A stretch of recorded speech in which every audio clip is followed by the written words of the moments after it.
My name's Suzanne MacLeod and I work in the School of Museum Studies and also as part of the Research Centre for Museums and Galleries.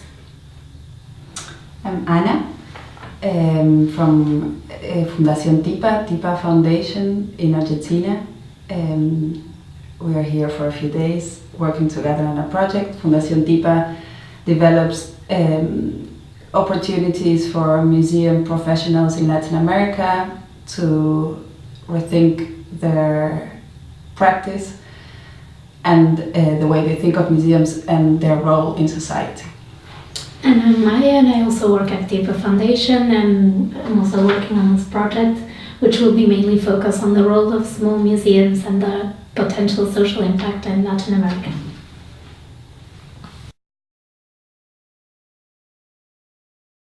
You're here with us for 3 days this week, and that's part of a much longer dialogue that we've been having in order to develop this project. One of the key things I think that we've been able to achieve this week is to think with a lot of clarity about why we're working together and what our overarching aim and key objectives are. Do either of you want to just explain where we've got to with that? Maybe we can start with the starting point actually, which was the interest in working with small museums and hyper-contextualized museums, and urgent need in Latin America to address social context and how museums can actually play an active role in that, in addressing those pressing issues. So that was our starting point, that observation or that questions around that, how those possibilities, and maybe we can go through some of the objectives that we have for that. So the first one would be kind of discussing more about what it would mean to be a small, what it means to be a small museum in Latin America, in terms not small as lacking of something else, but maybe small as a new typology, and that would allow museums to work in a different way, maybe in a more flexible way and in a more contextualized way. Which is a really exciting objective and has massive relevance in across Latin America, but particularly perhaps in Argentina and Mexico and Colombia, where we'll focus, but also actually internationally. So the idea that we can explore all those characteristics of small is really exciting. Internationally and beyond museums, like we were discussing before, this idea of how it can challenge the conception of development and the idea that development always means growth, and maybe small museums have a role to play in showing that that's not always the case, and small can also grow in depth.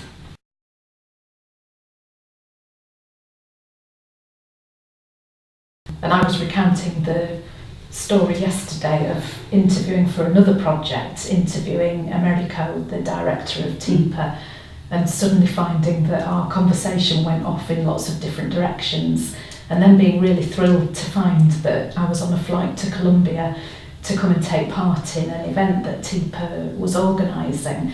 And it was certainly really clear to me as soon as I was part of that conversation that there was a huge synergy between the conversations that you've been having in Latin America more broadly, but through the lens of TIPA, about the social potential of museums and particularly small museums, and the work that we've been doing in the school and in the research centre.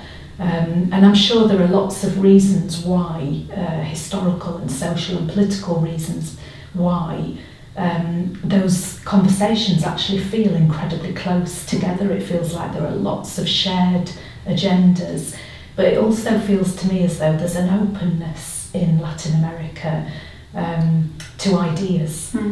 So the conference was full of big thinking and passion and enthusiasm and poetic thinking as well. And maybe adding up to that from the perspective of Latin America, there really is a majority of these small museums, of small organizations tackling huge challenges. and pressing social issues going on. So we see that relevance anchored in these two evidences that those museums are there and they are maybe not fulfilling this civic role or responsibility, and there is a real social need for that. Yeah. It's an exciting idea, that vast network of small institutions and the potential there, if actually that possibility of those museums taking on that more socially engaged role, the potential to actually use culture in incredibly powerful ways. I'm thinking also of the process of always going back and forth between, we are aiming to do cases from different parts of Latin America and being very hyper-contextualized and being very mindful of their specific context, but I think in thinking of Latin America, it gives you kind of the opportunity to think beyond that context and trying to draw lines between and I think in Latin America also, it could be the relationship between the museums that are 700 kilometers away, but the opportunity to think in terms of beyond that hyper-contextualized, some new ways of understanding your context can arise. And that's also the same reason why Latin America is interesting. It's the same reason why the UK is interested in working with you. So could expand that way of understanding what social impact could mean and how we can understand our context.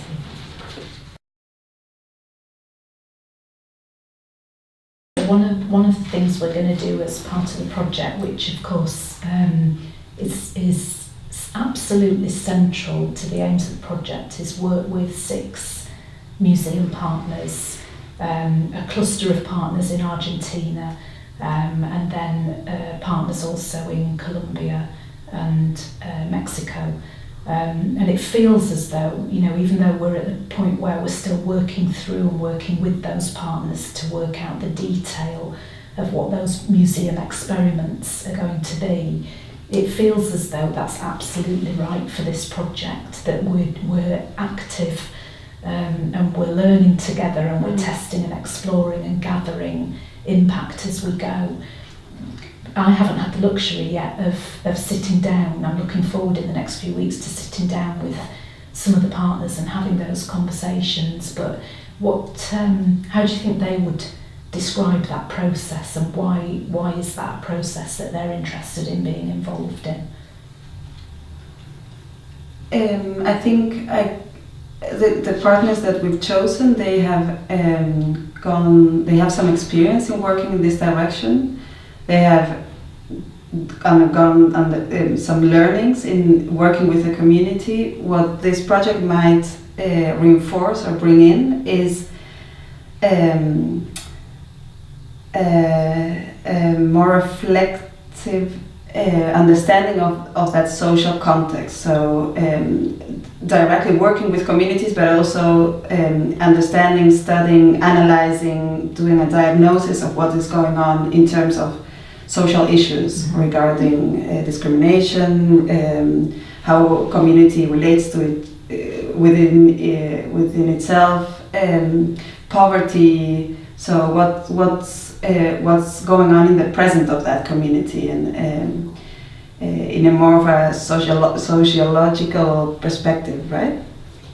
I think mainly we know that they're already doing that work, and as Anna was saying, there's something about being more mindful about what they're actually doing and more conscious that they're actually doing a lot of work in that sense, and also kind of because of being more mindful, understanding where they can deepen that work within their communities and how maybe we could help, we hope, in making that working deeper with those communities and working in ways that they could fulfill more of their social impact.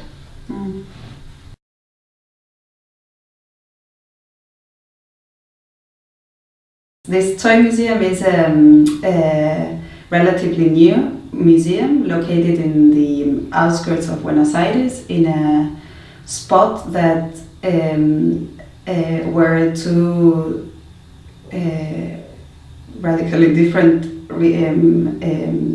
realms coexists. So an area with a very poor area with huge slums next to a residential area with gated communities, and completely a huge gap within these two ways of living and possibilities. And this toy museum, from the very beginning of their existence, they have been strictly oriented to this community, the slum people and inhabitants from this poorer community, and doing really ground community work. And they have become through their collection display, so how they address the topics around toys and playing and how you play and child laborhood and childhood rights, but also through their actions and programming, and also just for being there. So they've become a place where these young community spends their time, and sometimes even taking care of their relatives, little brothers, and the commitment they have with this reality, hard reality, is really huge. And maybe that could be there's a potential as well in addressing ideas of infancy and questions like whether we would want to raise children to become workers, and whether that is what education should be doing, or whether we should focus on providing tools for actually being a child and for going through infancy. So that's also the potential that we see in these museums.